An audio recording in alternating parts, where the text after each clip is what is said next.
Hello and welcome to today's video. So this time I'm going to be retelling my story of getting from no penguins to the first 1000 vintage penguins in first edition.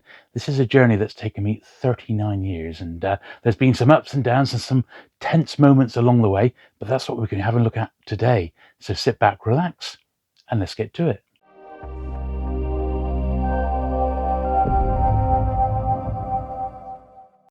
So I've been collecting penguin books since I was 15 years old, and I can remember when I was at school, the school library had copies of Day of the Triffids and the Quatermass books, and I was always into science fiction back then, and those were the copies that I read.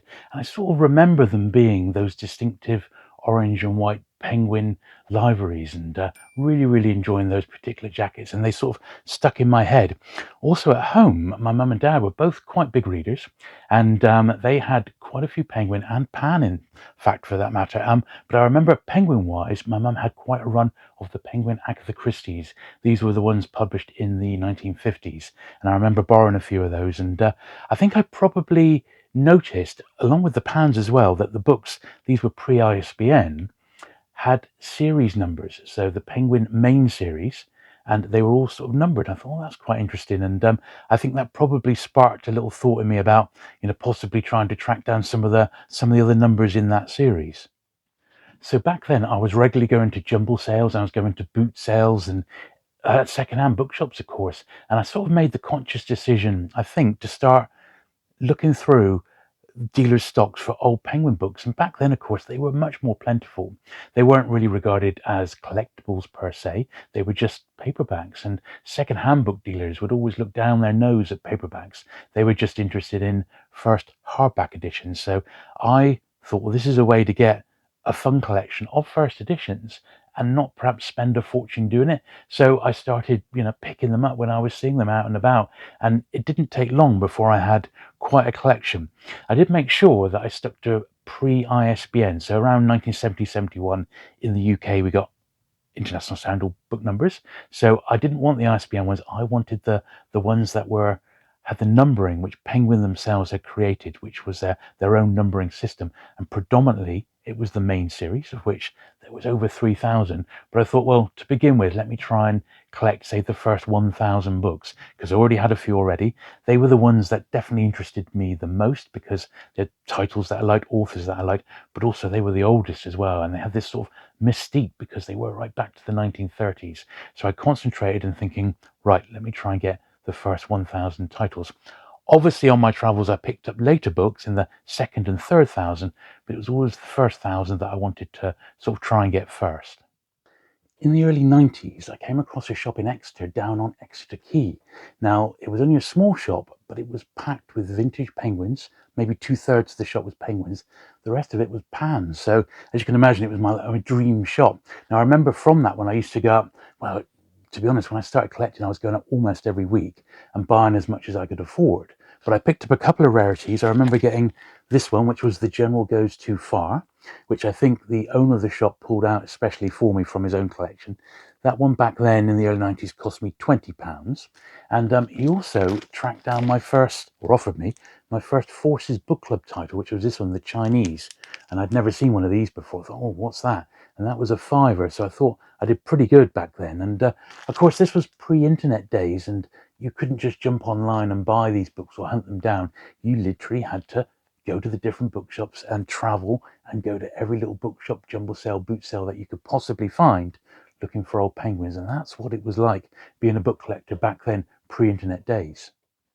Now, one absolutely indispensable tool that I used back then was this one. Now, this is a copy of Q21, The Penguin Story. Now, this is an absolutely beautiful book. It's beautifully produced, and it celebrates Penguin's 21st anniversary, 1935 to 1956. But it's particularly useful for collectors as it has a complete catalogue of all the titles that was published up to 1956. And many collectors, myself included, used this as a guide, and I would just cross out the actual numbers that I already had. So this is my original one from back in the day, and it was an indispensable tool to see which ones I still needed. Looking through this now, there was loads I was still after. But this book in particular is absolutely gorgeous. It's one of my all-time favorite Penguin books, and I heartily recommend you get a copy of this. If not for the checklist, because that's all online nowadays, but just because it's such a wonderful book with the photos and the history of Penguin. Oh, it's brilliant, this one. So I'm not exactly sure how I found the Penguin Collectors Society, but it was about 1994. And I wrote to the then editor of the society, a chap called Steve Hare, very nice chap. And he wrote back. I've still got the letter to this day, in fact, from Steve. And he was very welcoming. I think I'd seen an article either in the Bookseller magazine or in Book and Magazine Collector, and somehow they mentioned the Penguin Collectors Society with an address. And of course I wrote off, got the latest copy back from Steve, and well, it was fantastic. And I joined the society straight away, got all the back issues of their newsletters that I could get my hands on, and well, I've been a member ever since. I think the biggest surprise for me was that there was actually other collectors who collected old Penguin books. I thought, this is amazing. So obviously I joined up and I tried to learn everything I could about old Penguin books. Now, this also opened my eyes to at least 3 Penguin book dealers. Now, these were specialist book dealers, and they concentrated solely on penguins, and they advertised within the pages of the Penguin Collector. Now, the dealers produced catalogues, and I ordered all the catalogues that I could find, and I pored over these, and I started to learn which books were rare and which were the expensive ones, and obviously which were the more common. Even back then, 30 years ago, certain titles were extremely scarce or sought after. The Penguin copy of Biggles, for example, seemed to be the most valuable back then, with copies selling for as much as £50. Now, more on this one a bit later on. Now, the main Penguin book dealer back then was a lovely chap called Brian Kesterton, and I still have all his catalogues that I actually received, and these were often packed with goodies. I really liked the way that he'd limit the rarity, so books that were scarce or rare crime ones would be listed in his catalogue with an asterisk next to them, so you could only order 2 of them per order, which was, I think, a really great idea. At least everyone got a couple of rare ones.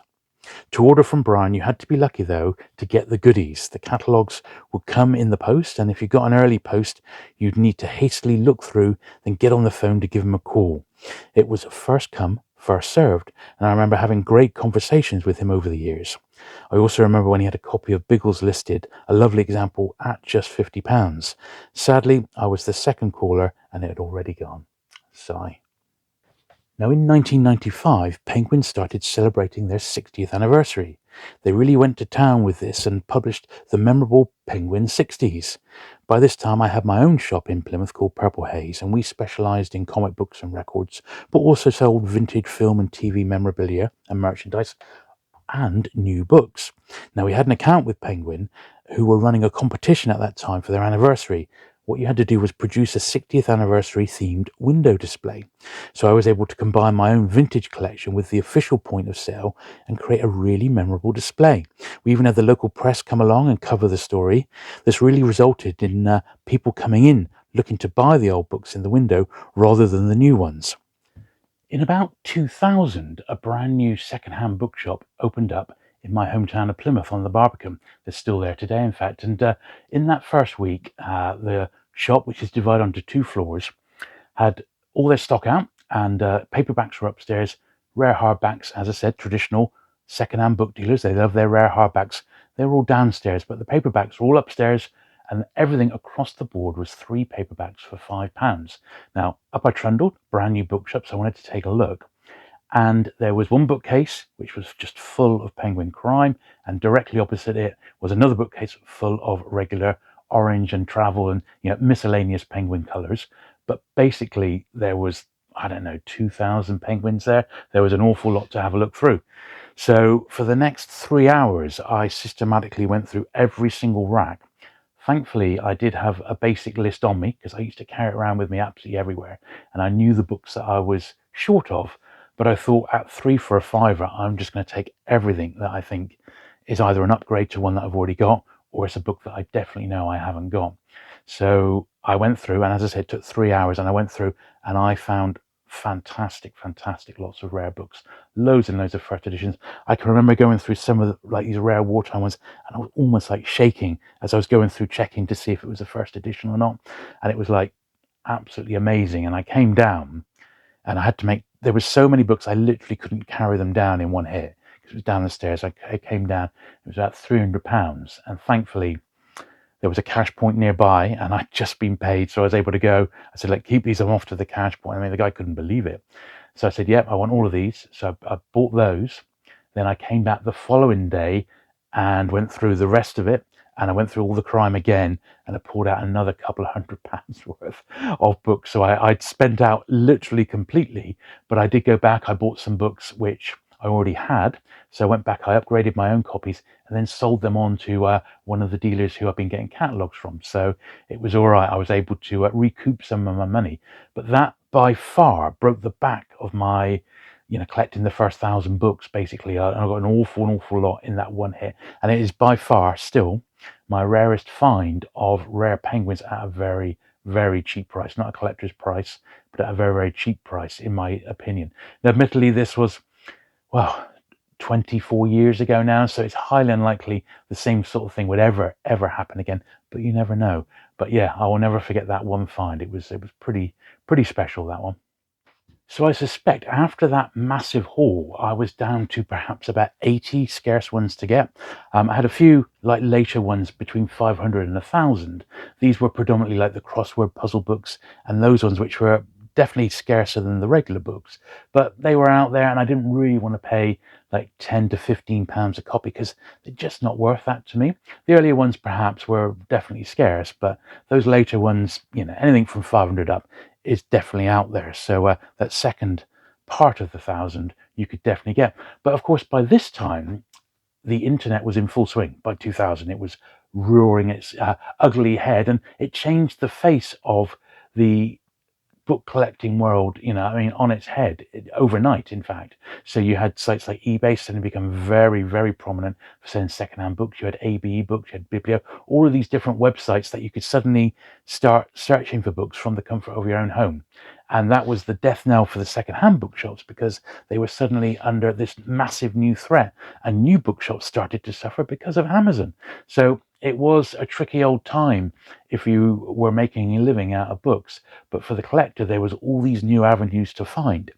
And it was on eBay in those early days that I managed to pick this one up, which was my copy of Biggles. So as you can see, it's a really, really beautiful copy.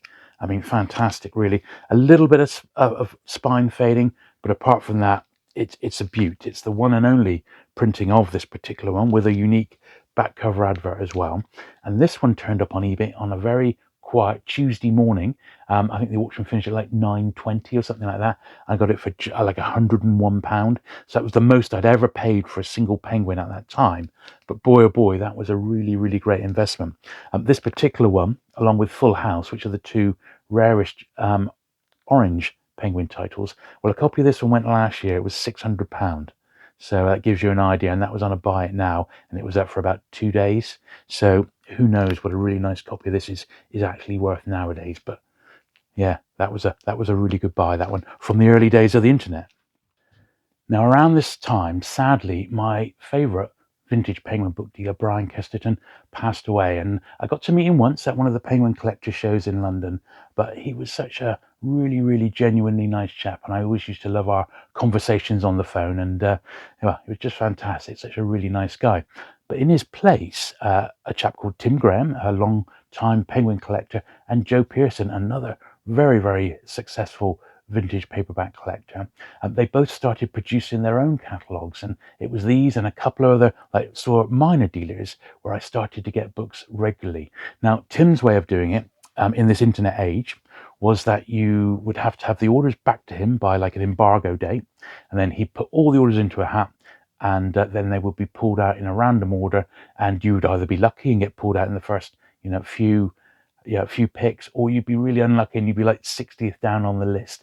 So I had a few, over the years. I've had, I don't know, 20, 25 different lists off Tim over those years, and I think the best I've ever been at was maybe third or fourth in the picking. The last few times I've done decidedly badly, and I've been pulled out like 55th or something, or even worse sometimes. It's just the luck of the draw. But yeah, so from those two dealers over the years, I've been able to get a few more every year or so, every catalogue or so. I've got one or two knocked off the list. And this is pretty much how it went until about 2010, when I started my Instagram feed. I think it was around 2010, 2011. And I just started popping up a book on Instagram, one book a day, and it was Penguin Book a Day is what I called it. And through that, once again, I was able to start talking to other Penguin collectors. And I did put the cheeky post that said, oh, by the way, I'm looking for this one. I'm looking for that one. If anyone's got any of these old penguins that I'm still looking for to complete my set, get in touch. And that once again yielded a few little hits. The Instagram thing was really, really successful. But it did sort of go off the ball a little bit. They started introducing video and changing the algorithm, and things started to go a little bit weird. So I decided in 2019 to then move my efforts over to YouTube, which is where we are today. So 5 years later, and YouTube was a different beast because I started filming the collection, for starters, systematically going through. And when I was doing those videos, of course, I had, by that time, a handful missing. And I was down to about 10. And then I started doing my videos, and people said, oh, I've got that one, by the way, that you're missing, or I've seen this one. People were looking out for the ones that I was missing and giving me the heads up when they were turning up online. So I was able to hunt the odd ones down here or there. So it got to the stage, bringing it up to just a few years ago, where I was down to just 4 books needed, which was, close enough to smell them. So I was able to grab a copy of Full House from Penguin specialist Drew, the Penguin chap. So that left me with the 4 books to get. And then someone contacted me through my YouTube channel. So I created a video of these 4 books that I need. So has anybody got them? This is what I'm willing to pay. Have you got them in your collection? And an elderly gentleman who is, I think, in his 80s, he's still around. He's still sorting his collection. But he said, Jules, I've got one of the books you need. And it was this one. It was the third Penguin crossword puzzle book, the last crossword puzzle book I needed to get, and he let me have that one for £50. So I was very, very pleased with that. So that left just 3 books to get the set. So by now I've been through the first 1,000 with a fine-tooth comb. I'd filmed them, and whilst I was filming them, I was also making notes of which ones I've got with or without dust wrappers, because I've got quite a few that are missing dust wrappers that I'd like dust wrappers on. Also, some of the variations that were released during that initial time, plus books that I needed to upgrade as well. I mean, I've been quite lucky in that quite early on in my collecting days, I picked up a copy of 6A. This one actually is in a dust wrapper. This was the book that was released to replace The Mysterious Affair at Styles, which is the regular number 6, when that one got withdrawn. And I've also got a copy of this, which is the proof copy of Penguin number 1, Ariel. So this was we don't really know how many were produced, but estimates range from 50 to 200 of these were produced back in 1935 to be given away as samples, rep copies, to show to prospective clients, to just give them an idea of what the Penguins were going to be like. There's only 3 of these known to exist in collectors' hands. I've got one. The aforementioned Tim Graham's got one, and Joe Pearson. But there should be at least another 3 or 4 out there that we just don't know about. But how many have really survived? Beyond the 3 that we know of, we don't know. Penguin don't have a copy. There isn't one in the British Library like so many of the rarer Penguins. So who knows on that front? But yeah, I was able to fill in little gaps like that, variations. There's like an Agatha Christie, which I wanted a particular reprint because it had an introduction by her. All these little variations, number 305, the Penguin New Writing, volumes 1 and 2, they used the number twice. So little things like that. So there's actually more than 1,000 books in the series.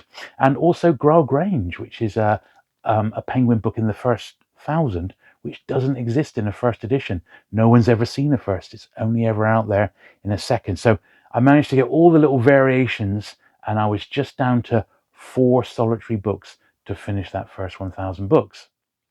So then I was contacted by the Penguin chap, and he'd had a copy of Artifacts Intervenes come through his hands. I thought, fantastic. Now, the way that he did this, rather than put them up online, which, I would have, put mine on eBay, he did a series of what they are known as sealed bids. So you'd send in your best offer, and at the end of it, literally the best that you're willing to pay. And at the end of a certain period of time, he would reveal who would bid the most. And in this particular case, I managed to pick up Artifacts Intervenes. At the same time, he did have a copy of Speedy Death, which I was also looking for. But unfortunately, I didn't put in enough on that one, so I didn't win the sealed bid. Tim Graham had a fantastic collection from a Penguin and book dealer called Ken Swift, and it was almost a complete run of the first 3,000 in very high grade quality. Ken had a copy of Speedy Death that was beautiful, beautiful condition, as well as Death on the Borough Council. He had, in fact, in Tim's catalogue of Ken's collection, it was all the books that I actually needed to finish my collection, but sadly my name was not drawn out the hat very early. It was way, way down the list, and I got a smattering of titles, and that was it. None of the rare ones that I needed. So I've missed out on a Speedy Death there. I've missed out on a Speedy Death with Drew, and I've missed out on another Speedy Death that went on a buy it now at $39.99. I was like, oh, couldn't believe it. But then a copy did turn up on eBay, and it was this one here. Now, it did have a very rough spine, so I've actually replaced and repaired the spine on this one just to make it look presentable. So eventually down the line, I'll try and get like an unrestored copy, but this one turned up and I got it for a very reasonable, just a touch under £80 for that one. So very pleased with that. And that left just one more book, which was Death on the Borough Council. So for the last 9 months or so, I've been looking for this one book. And if you can believe it, after years of not seeing a single copy except on Tim's catalogue, which was the Ken Swift collection, where there was one for 120, which was laughably cheap, I then saw 3 more copies turn up. Now, one was on eBay, and it was a copy which had the front and the back covers completely detached, but it was all there basically, but with detached front and back covers. That one went for £365, which I thought, blimey, that's a fortune. So I didn't win that one. I was the underbidder, but I didn't win it. Then a copy turned up at an auction house. Now, I did cover this in a previous video, but there was an incredible vintage Penguin and paperback collection, in fact, that went up for auction at Warren and Wignall. I think they're near Liverpool. And they had a box of vintage Penguin crime. I had several boxes, in fact, but in one of the boxes was a copy of Death on the Borough Council. So I emailed them in. I said, oh, I'm interested in this particular lot. Could you just check over the copy of Death on the Borough Council? Maybe just take a photo of the title page and what have you. And they came back with some fantastic photos, about 10, but they also put all the photos that they'd sent me together with that listing online, so everyone knew that there was a really nice copy of Death on the Borough Council there. Anyway, I didn't let that deter me, because there were some other wartime crime ones in there, and I thought, well, if I win this lot, if I pay a fair bit to win the whole lot, I'll have the one book that I need, I'll possibly have a few upgrades, and I'll be able to sell on the ones that I don't need. Anyway, on the day, I had a friend in the room, so I didn't need to bid online. I had a friend and 2 friends in the room who were going to bid for me, but I was not even the underbidder. I was the underbidder, because that lot ended up going for £1,200 plus about a 25% buyer's commission. So the best part of £1,500 that went for. So an absolutely crazy, crazy amount. So that's 3 copies of this rare book that had slipped through my hands. I had the one in the catalogue that my name wasn't out of the hat. I had the front and back cover detached one on eBay that I got outbid on. And then there was this incredible collection which would have been in with other books, which would have been absolutely fine, but once again it just went for absolutely insane money, so there was no way I was going to buy that. So back to the drawing board until last weekend. So I had a call from my friend Dorset Bob. He's a science fiction specialist dealer, and he was talking to another book dealer who he's in the process of doing some science fiction trades with, and they were talking about a recent video which I put up, which showed recent vintage paperback prices and what those books had sold for on eBay. And at the very start, there were some rare penguins, which are actually from the Penguin Chap, and they were rare wartime crime. Sadly, not Death on the Borough Council, but other rarities. And some of them had actually made over £500, which is absolutely record-setting prices for some of these. So Bob mentioned to the dealer, said, well, if you've got any old penguins, I know someone who is a bit of a specialist on them, meaning me, and would be able to help him sell the rare ones on. But he said, also have a look to see if you've got Death on the Borough Council, because that's the one he's looking for himself. And the dealer said, well, no, you're welcome to have them, but I haven't got Death on the Borough Council. But, there we are. About 5 minutes later, the dealer phoned Bob back and said, actually, I've found a copy. I have got Death of the Borough Council. So he was going to send them all down to Bob for Bob to sell on his behalf. So I'm away at a wedding last weekend, and I get a call out of the blue and say, oh, hey, hi, Jules, it's Bob here. I might have some very interesting news. I think we may have tracked down a copy of Death on the Borough Council. Oh my God, I can't believe it. I was all getting really excited. And he said, I haven't got them yet, but I've asked him to send them down with a load of other penguins. And fingers crossed, when it comes in, I'll let you know, and I'll check it over and I'll send you some pictures.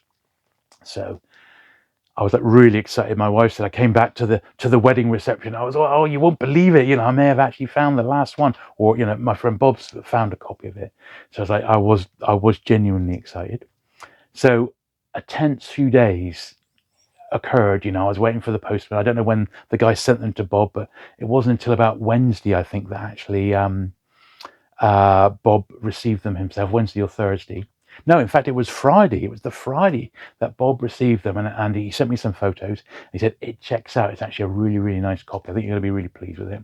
So we discussed how much it was going to be and what we're going to do with regards to that. And then it was dispatched the very next morning. But that was a Saturday, so I had to wait until Monday. So it was a very tense weekend. I was up and down. I was pacing. I was not really, but I felt like I was chewing my fingernails. But it was a tense time, believe me. I had to work all day Monday. It was a long shift. Came home. My wife had already mailed me and messaged me to say there's a parcel here. I'm sure it's from Bob, and it's got your penguin in. I can feel it. And of course, I went home and carefully undid it, and lo and behold, it was there, the final book I needed, Death on the Borough Council, thus ending a 39-year journey. I was like, wow, what a feeling. I mean, honestly, you just can't believe it. So I came up here into the collection room, sat on the stool, got Sam to take a photo of me with the final book, and I put out a little post, much shorter version to what today's video is. And I popped it up on my YouTube channel, on the community tab. I popped it up on to Instagram, and I popped it up onto Twitter. And that's when things went a little bit mental. So on my normal social media, my YouTube community tab, my Instagram had lots of congratulatory messages. On Facebook, lots of people said, yeah, fantastic, so pleased you've done it. However, it was Twitter where things went a little bit mad, because that tweet started to get retweeted, and it went sort of semi-viral. And as I film this today, which is only a day and a half after I put that tweet up, it's been viewed, the tweet itself has been viewed 214,000 times. The actual tweet has been retweeted over 600 times. I've had almost 300 comments on it. It's been bookmarked. My Twitter following's gone up by about 400 or something overnight. I mean, absolutely mental. And all I hope is that those people are also checking out my YouTube channel, because that's ultimately where I want people to go. But it just shows the power of sort of a viral tweet. And if something goes out like that, I mean, that really did take me a bit by surprise. I've never had such a virtual pat on the back as I've ever had with this particular tweet. It's been absolutely incredible. Of all those comments, there were a few that would turn up again and again, so I shall answer those right now. So one of the big ones was, oh, have you read them all? Well, no, I haven't read all 1,000 books. In actual fact, I'm currently reading Penguin #1, Ariel. It's 100 years since Ariel was first published in 1924, and I've got many different editions and copies of Ariel, but I've never actually read it. And it's the sort of the biography of Shelley, and I got to say I'm about halfway through it, and it's actually really good. So look out for a look at Ariel quite soon once I've finished reading that one. But I've not read them all, but I've read about 600 of the first 1,000. So maybe just under 2/3 is what I've actually read. So loads still to go. What's your favorite book in the 1,000, or what's your top 5 favorite books? So my favorite book was 993, which was Day of the Triffids. In fact, I've got that one right here. That's still my favorite book of all time, and definitely my favorite book in the first 1,000. But other favorites in the first 1,000 are Down and Out in Paris and London, The Escaping Club, My Man Jeeves. I mean, there's just so many. The list is endless. Those first 1,000 has got an awful lot of really great books. All of the Agatha Christie's. It's just it's very difficult to choose just one. But Day of the Triffids was the top one. So the last and most popular question was, What are you going to collect now that you've done the first 1,000? Well, it's quite obvious, really. I'm going to carry on and try and fill in all the gaps between 1,001 and 2,000 and 2,001 and 3,000. And I'm well on my way to completing that journey. And plus, of course, there's all the other different Penguin series that I'm still trying to collect, like the Puffin storybooks or the Forces Book Club, which I'm never ever going to get a set of those, and odd books and series here and there that I'm trying to pin down. So it never really ends when you're collecting something like Penguin. And of course, if you look at this channel, I do collect an awful lot of other publishers, particularly Pan. So that is my next most favorite publisher, and there's an awful lot of Pan I still need. So maybe I'll start focusing on those once I get the Penguins licked. But until then, well, Penguin's still going to be my ultimate focus. So there you go. I hope you enjoyed my Penguin journey, getting the first 1,000 books. If you're already on this journey, or if you're thinking of embarking on it, I wish you the very, very best of luck, because you will need a bit of luck. You will need a few lucky finds. You will need a few cheap bargains to help you along the way. But ultimately, I think the books are out there. Some of the collectors who've been collecting a long, long time have decided, in their later years to maybe offload their collections. Collections do come up on the market. So, if you do like me and get a few each time that happens, eventually, hopefully, you'll get there in the end. Anyway, thank you very much for watching today. If you want even more vintage paperback or Penguin content, do check out the other videos on the channel. Thanks for watching today, and I look forward to seeing you again very soon. Bye.